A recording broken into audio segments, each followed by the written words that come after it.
क्रांती news, आवाज सर्वसामान्यांचा।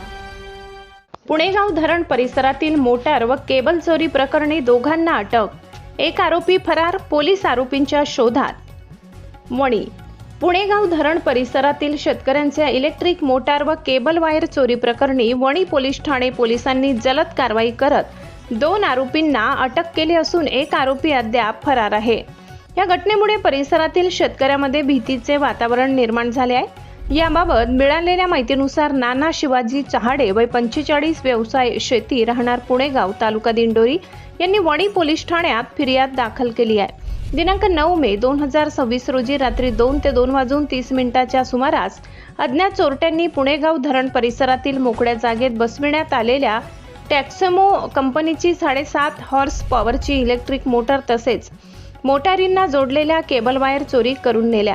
चोरीस गेलेल्या मालामध्ये अंदाजे 40,000 रुपये किमतीची इलेक्ट्रिक मोटार तसेच प्रत्येकी 300 फूट लांबीच्या 2 केबल वायरचा समावेश असून एकूण सुमारे 70,000 रुपयांचा मुद्देमाल लंपास करण्यात आला।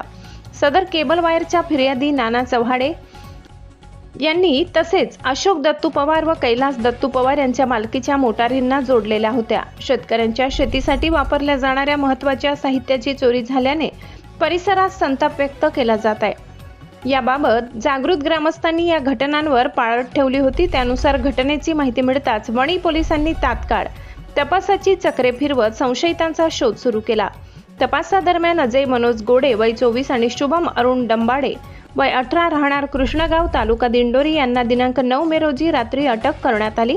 तर या प्रकरणातील तिसरा आरोपी जीवन निवृत्ती डंबाडे हा अद्याप फरार असून वणी सहाय्यक पोलीस निरीक्षक गायत्री जाधव यांच्या मार्गदर्शनाखाली पोलिसांकडून त्यांचा शोध सुरू आहे। प्रतिनिधी सागर मोरवणी, दिंडोरी। अशाच नवनवीन बातम्या पाहण्यासाठी आमच्या महाराष्ट्र क्रांती न्यूज या YouTube चॅनलला लाईक करा, सबस्क्राईब करा आणि बेल आयकॉनला प्रेस करा।